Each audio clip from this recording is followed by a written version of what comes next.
Thank you for coming. Thanks. Yeah. Appreciate it. Thank you. Thanks, folks. Jake, thanks very, very much. And I just need those 6 ribeyes and my credit card back. Really appreciate the Driver family and the Larson family welcoming us to this facility. This is an important day for this facility because it showcases the possibilities, showcases what entrepreneurship and opportunity, when they combine, can do. What started out as an idea to help a couple of folks be employed now have how many folks? 21. 21 people employed here at this facility, and providing a market opportunity for producers in this area. And it's reflective of the quality that's produced in southwest Iowa and in this part of the country. Corn-fed beef. You can't beat it. Want to appreciate as well Representative Axne, who is here today as well, and her leadership. And I'll talk about her contribution to this day in just a minute.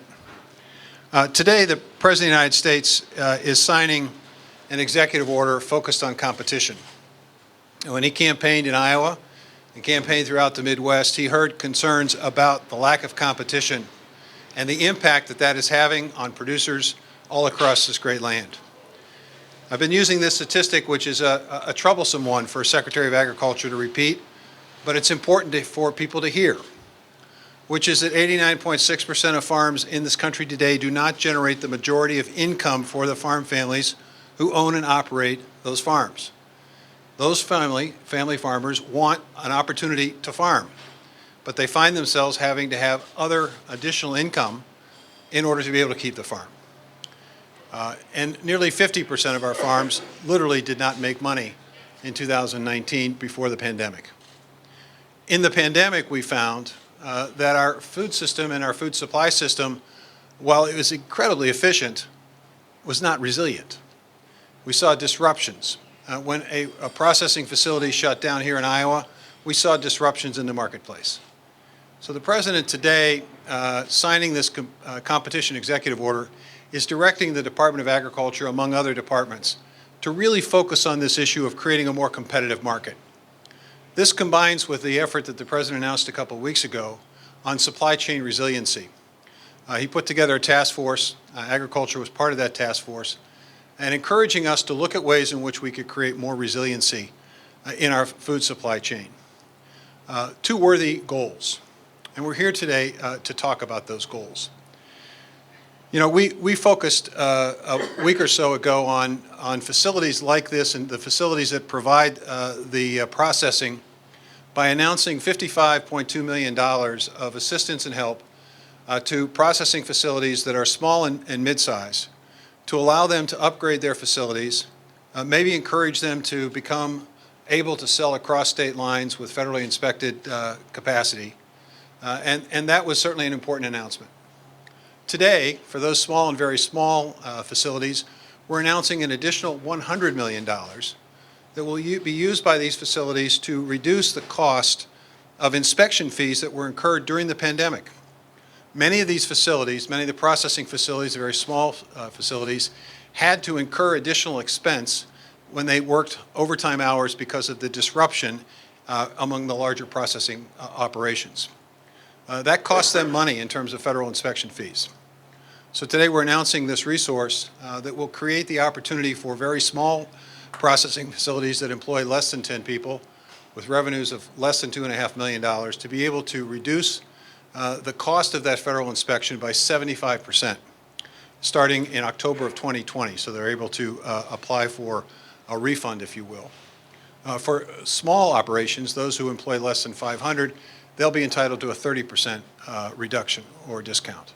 So this is designed to provide an opportunity to maintain the resiliency that we have in facilities like the Wahoo Meat Locker that is providing opportunities for us here today at Rustic Cuts. But we've got to do more than that. We have got to expand the amount of capacity and processing capacity in this country.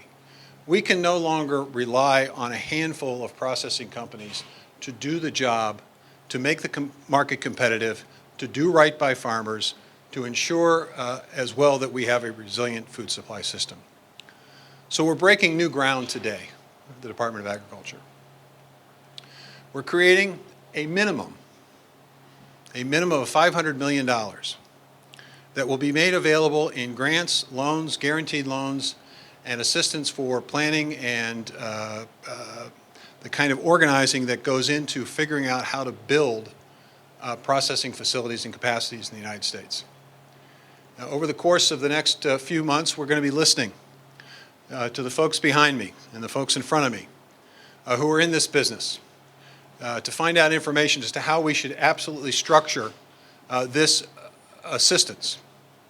Now, that $500 million is $500 million of real dollars, which will leverage significantly additional capital investment in expanding processing capacity in this country. We're focused on beef, pork, and poultry. Our belief is that there's great demand for the grant money, the loan money, the guaranteed loan money, and the assistance that we can provide at USDA. And if we're right about that, then it provides the ammunition that Congresswoman Axne needs to convince her colleagues to provide a more permanent structure and funding for this kind of activity. So that $500 million, I believe, is going to leverage literally billions of dollars of investment. And what it's going to do is it's first and foremost going to create an opportunity to reverse what's happening today out in the countryside, where producers are having to sell their cattle at a loss, only to learn that processors end up taking that cattle and generating a profit. It seems to me, in fairness, the profit ought to go both ways. So it's going to create a more competitive market. It's going to allow us to have greater price discovery, because now we'll have more markets to get information from, so we'll get a true sense of what the market is. It'll shorten the distance that food has to travel from the farm to my table, thereby reducing the greenhouse gas emissions connected to that food supply, which is incredibly important. And it will clearly create a much more resilient, locally and regionally driven food system that will be able to withstand future disruptions like we had recently with the pandemic.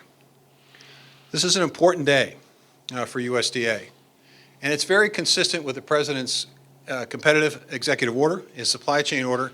It's also very consistent with our focus at USDA on more new and better markets. This is an opportunity to see this type of opportunity replicated across the country. So we're excited about this opportunity. We're excited about the resources that we're going to make available. And you may ask the question, well, where do those resources come from? Well, you can thank your Congresswoman, because it is the American Rescue Plan and the money that was supplied in the American Rescue Plan for supply chain resiliency that is being used to fund this $500 million commitment. So that bill is providing the opportunity to do something different, to do something bold, to do something significant for the industry. And we obviously will be making additional announcements over the course of the next month or two in further support for a more resilient supply chain. We learned from the folks here today, the Larsons and drivers here today, that they're in need of cold storage capacity. We recognize that, and we'll be looking for ways in which we can specifically address that issue. You're going to hear from the Congresswoman in just a few minutes, and then I'm going to ask Chad from Cattlemen's Heritage to say a few words about a plan that they have, which I think represents, when you take a look at this facility at Rustic Cuts and you take a look at what is being planned, you see a more exciting, more opportunistic future for the cattle industry in Southwest Iowa and across the Midwest, and it's an exciting day. So with that, let me turn it over to Congresswoman Axne, and then we'll have Chad, and then I'll be glad to answer questions. Congresswoman? Thank you. Well, thank you everybody for being here today. And isn't this exciting news? We're going to get some regional and local processing going because of the USDA's work, and because we're so lucky to have Secretary Vilsack, our former governor, in the role that he's in. So thank you so much for working very hard for us, and the Biden administration as well. Thank you. Listen, I've spent the last 3 years listening to folks in the southwest corner of this state. And one thing I can tell you for sure in listening to our farmers and talking with our producers is that we need more local and regional processing. We hear it over and over and over again. It's been something that I've brought up in the Agriculture Committee. It's been something that I've talked to our caucus about, especially as it came to light with the big packing plants and the supply chain disruption. And so many people in this country, it was an aha moment for them. So many of us know here in Iowa or part of the industry that where we were. But for many of Americans, they had no idea that our supply chain was so funneled into such a tight number of plants, whether it's pork or beef or chicken, poultry, whatever it is. And so I think for many folks, this is exactly what they want to see. And it's so exciting that the Biden administration and Secretary Vilsack understand how important this is, not just for our cattle industry here in Iowa, which of course we all know has the best product, and we've gotten shut out from far too many markets because of lack of transparency and an inability to be able to market our products in a way that gives us some equal footing so that our farmers can do better here in Iowa. But what we know is that supporting our cattle producers and their families, and it's so exciting to see the young kids back here, and they are fired up and ready to go. They love this business, and I'm so excited to see young people engaged. This is what we're missing out on when we don't focus on local food production. We've got to keep young farmers here. I'm just like many of the farmers and families here in this room. I come from 5 generations of family farms. My parents didn't farm because when it got to my grandparents, it was a tough living, and things started to get squeezed in. And so all their kids left the farm and went to find other jobs. You know, my dad ended up in insurance like so many other people in Iowa did. And that's not what we need. What we need right now is a resurgence of opportunity for states like Iowa and rural communities across this country. And Rustic Cuts is exactly the type of business that provides that. So having the announcement from the Secretary that the President is signing an executive order into place to help organizations like Rustic Cuts, like Cattlemen's Heritage that will be coming, is exactly where we need to be. Folks, we're at a make or break point, I think, when it comes to supporting rural communities across this country. And not only does this bill help us address the needs of our cattle producers, but what this does is lay some stability for a lot of markets. Certainly our feed market,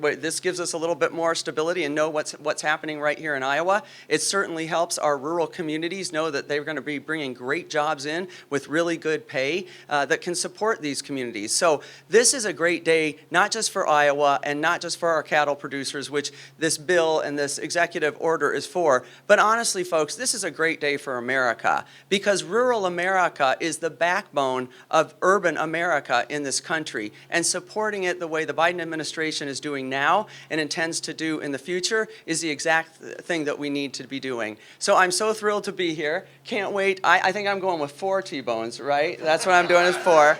Okay. The governor's a little hungry, or 6 or so. He's going to make a T-bone sandwich. That'll be a tough one to eat. But we're so grateful to be here and really seeing what a good business like this can be doing, not just for the production of food in our own backyard, but really for the community that it's driving good jobs for. So thank you for bringing that to the community. Thank you for caring about keeping family farms and helping us find a way forward for Iowans to continue to pass on farms to our kids and for our kids to actually want to step up and do the jobs on our farms. It's so great to be here. I know we're going to hand it over to, I think, Chad at this time from Heritage Farms. Sorry, Cattlemen's Heritage. Thank you.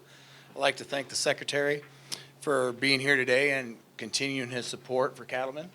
I'd like to thank Congresswoman Axney for being here for her support. Cattlemen's Heritage is building a 1,500 head a day processing facility a few miles from here, just outside the city. We believe there is a capacity issue that we need to expand on, and we also believe that there is a lot of young men and women in this industry with a lot of talent that really want to stay in this business. We believe there's a lot of room for them to stay. We need to level the playing field and give them the opportunity to be in this business so our farms and our future generations can stay here in the livelihood that they have grown to love and they want to be in. So our focus is to simply add capacity and work with the farmers and the producers and make sure that there's always a market, a profitable market, for them to participate in. Thank you.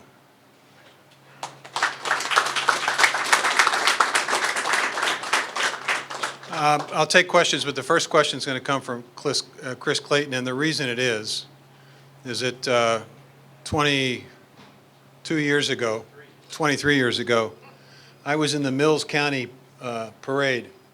I had been told there would be 10,000 people at this parade. I was running for governor. It was pouring down raining. There were like 6 people, and Chris was the only reporter there. He actually covered it, my appearance at that parade, and I've been forever grateful. I think that's one of the reasons I won. So, Chris, you get the first question. Thank you, Secretary. I guess first thing is when it comes to funding is when the money would be available. But, you know, I got a lot of policy wonks here. Let's get in the weeds. I mean, the EO, the executive order on competition, we've been dealing with this battle of the package and stockyard tax since the beginning of your first administration.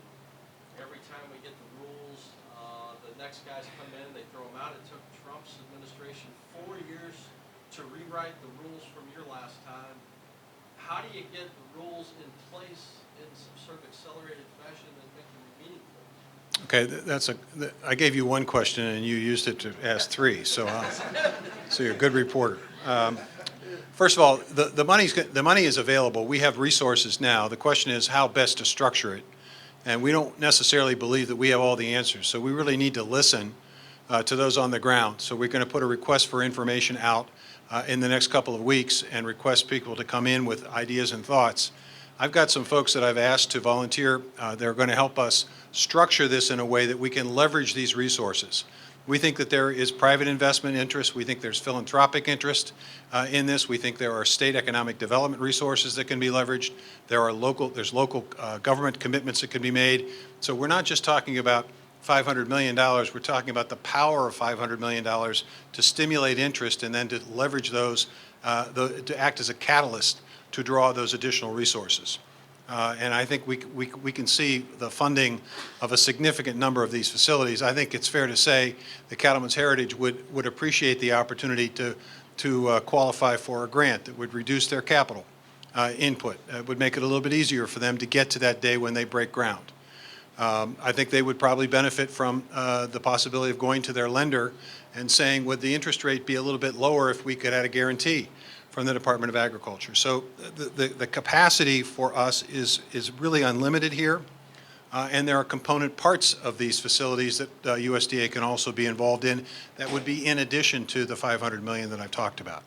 So this is a real commitment and a desire to get something done relatively quickly, to have some early wins in the process, and then to basically say to our friends in Congress, this is something that's worthy of a more permanent structure. On packers and stockyards, we intend, as part of the spring regulatory agenda, we made it clear that we're going to work aggressively to improve the poultry grower tournament ranking system by providing criteria that basically benefits the producer and doesn't disadvantage the producer in that relationship. We think it's important to draw clear and bright lines as to what unfair practices constitute and consist of, so we're going to do that.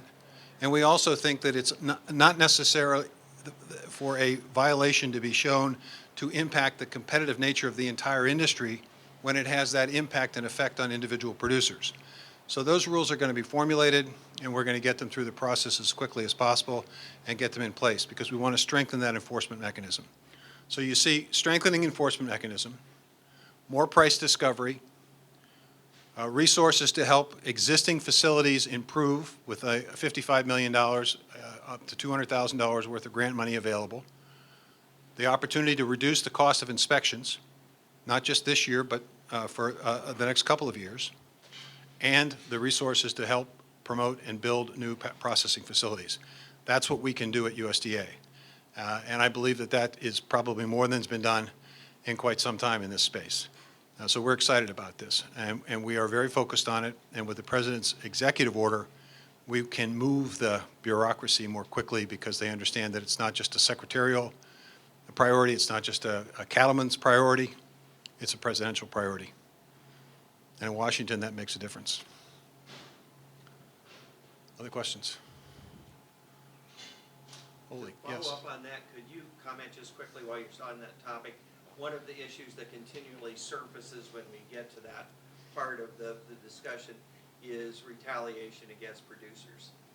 And, you know, it's been an ongoing problem in our service work down through the years.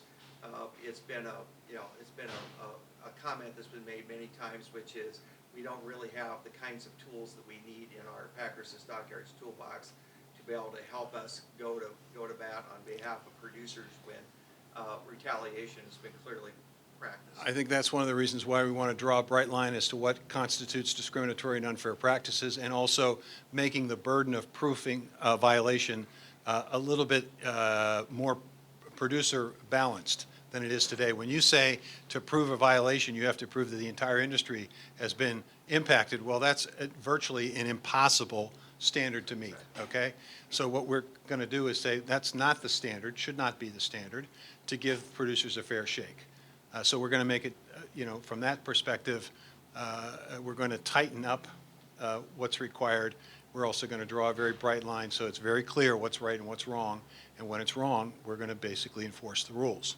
If it turns out that our capacity is not what it needs to be, well, then we'll turn to our friends in Congress to give us additional authority, and they're now looking at a number of options on this and also on price discovery.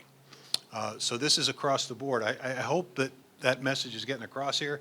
This isn't just one action. It's multiple actions happening at the same time. And this is, my staff will tell you, they know this is a very high priority for me. Very high priority for me. Thank you. Zach. Secretary, do you think that the program that you announced today will move the needle on the dynamics that we're seeing with producers and processors right now across the meat industry, whether that's cattle, pork, or hogs?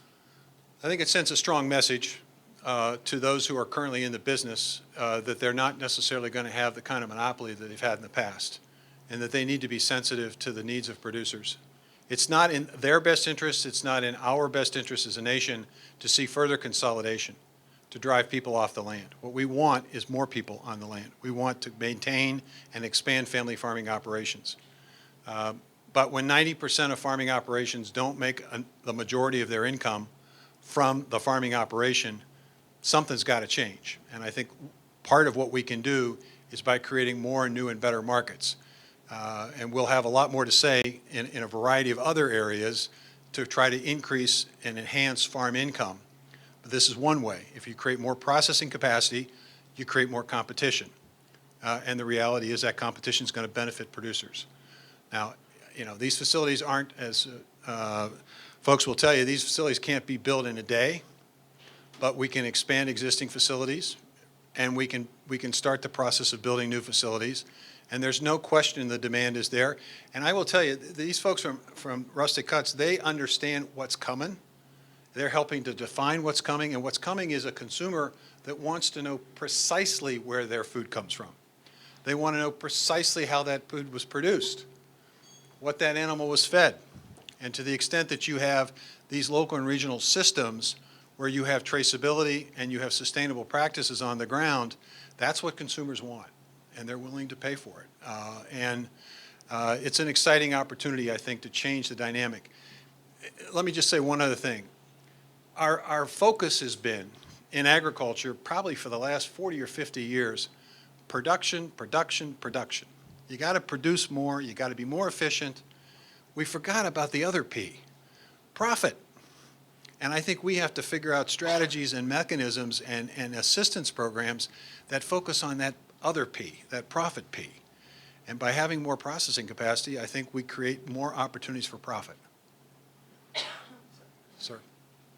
Mark McCarty, the new president of Nebraska Farm Bureau. Thanks for being here, and I appreciate your comments on competition. Our cattle producers, certainly in Nebraska, have been to my ear a lot as the new president, and certainly concerned. On the $500 million, is there a size limit on which you can kind of work within that dollar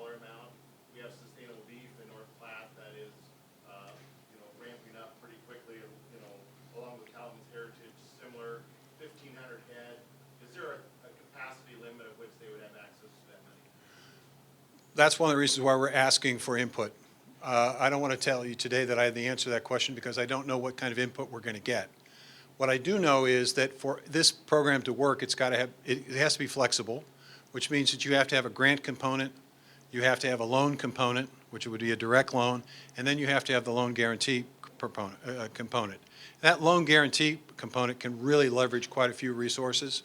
That loan can leverage a lot of resources, and that grant can be the difference between your ability to get a bank to finance the balance.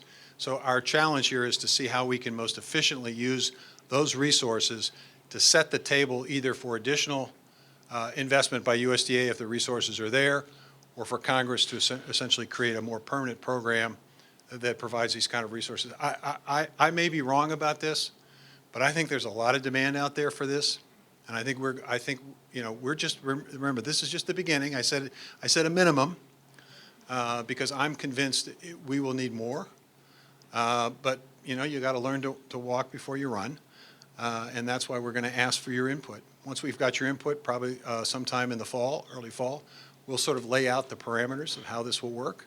Then we expect and anticipate to work closely with governors and economic development. We think states need to be engaged in this. They have jobs at stake here. Chad, how many jobs were? There will be 750 jobs. 750 jobs, and these aren't nickel and dime jobs. These are, and I'll tell you, this is another thing these folks have figured out is that you can't nickel and dime the jobs because if you do, you've got a revolving workforce, and there's a heck of a lot more cost in having to retrain people than basically paying people right at the outset and keeping them for an extended period of time. So these are good paying jobs, and I could be wrong, but I think this county would love to have those kind of job opportunities. This area would love to have these kind of job opportunities. So the governor should be involved in this, economic development should be involved in it, banks should be involved in it, the farm credit system should be engaged in it. The goal here is to be a catalyst, is to stimulate people who are going to hear about this and say, hey, why not in our area? Why can't we have a Cattleman's Heritage opportunity? Or why can't we have a locker that's servicing the rustic cuts here? Well, why can't we have that in our area? And how do we access these resources? And when we begin getting that kind of input from both the beef, pork, and I think we're going to see a tremendous interest in this program. Yes? You mentioned it's not going to happen overnight, but when do you anticipate the impact of this actually coming to fruition, whether it's more profit for farmers, whether there's more jobs for people that are looking for them? When do you have any type of time? I would be very disappointed if we couldn't come up with some early wins from this and other things we're going to do in a relatively short period of time. Hopefully we have something specific to point to or at the end of this year, early next year, and certainly by this time next year, we should be seeing some real interest in this program. Again, it takes a while. People have to, the folks with the Cattleman's Heritage will tell you, what, 2 years they've been working on this, so it does not happen overnight. But when people know it's going to happen, back to the earlier question, then it's going to shake up the market a little bit. And people are going to recognize they got to start treating these guys right. And they got to start providing more information. And they can't be discriminating against producers, and they can't take advantage of them. And you cannot have a situation where I have to sell at a loss for you to make a profit. That just doesn't, that's just not right. Other questions? Well, if not, oh, yes, sir. I'm a long-time fifth-generation cattleman. We recognize, though, that our product has to go through the grocery stores, has to go through retail. And this is quite a shift in retail as well. We had conversations with the Krogers and the Hy-Vees of the world to see about market access into those markets. Well, we haven't had specific conversations about access to these markets, but I will tell you I have had conversations about the future of the market. And the future of the market is, it is to the benefit of Kroger's, Hy-Vee, Walmart, you name the grocery store, for them to be able to tell you as a consumer, this is coming from the farm down the road. This didn't travel very far to get to your plate. This is helping the local economy because I bought this steak from the processing facility that's located down the road that bought cattle from the farmer who's down the road. All that money stays in the region and area, okay? And those jobs, by the way, also generate economic income. So I'm confident very confident that the Walmarts and the Krogers and so forth are absolutely interested in being able to promote locally grown. And if they're not, there are other grocery stores that I know are very interested in this. Where did you say? Grocery stores that were, HEB, Boys and Barley, where are they at? Texas, Minnesota. Texas. Texas. I mean, I'm not going to mention Minnesota. Texas. We have problems with labeling anyway for a long time. It's been an issue with us cattlemen. And we're just looking for some direction so we can say in grocery stores that this is our product. Appreciate that you raising that question. Let me try to tell you what we're doing in that space. The Federal Trade Commission came out last week, with a indication that they're going to be quite insistent on defining what made in America or made in the U.S., product of the U.S. means. Now, they recognize that we at USDA have jurisdiction over the product labels that are voluntarily put on meat, poultry, and processed eggs. We complimented the FTC on that action in their space. We're doing a comprehensive review of labeling in our space, meat, poultry, processed eggs, because we want to avoid the possibility and the risk that consumers are confused about precisely what that label means. And we don't think it's fair for folks to get a market advantage when they create a misunderstanding or misrepresentation that everything that was done with this steak was done here. These guys have no problem with that. Why? Because the cattle come from their farms, goes to a local locker, it comes back to them, they butcher it, they sell it. They know, they can tell you precisely what farm it came from, maybe even the day it came from, what was fed and so forth. So they can slap a label there and say, by God, this is not only just product of the U.S., this is product of Larson Farms, or this is product of the Driver family. So that we want to create clarity. And we think with clarity, we don't get ourselves in a lot of trouble with the international trading regime, because we don't want to do that. We don't want retaliation against our farmers. But we can give consumers more clarity. And we are intent on doing that. You know, you did try to do the labeling thing, previously, got shot down by the. Difference was it's mandatory. What we tried to do was a mandatory label. This is not a mandatory label. This is a voluntary label. And this is basically defining what that means. Okay, it's not basically saying you have to do this. It's saying if you do it, here's what this has to be. And if you can't prove that it's that, then you shouldn't be allowed to put the label on it, because then you're creating a misrepresentation or a lack of clarity about this product, and that's not fair. And it's very consistent with what the Federal Trade Commission is trying to do with everything else, cars and equipment and everything else.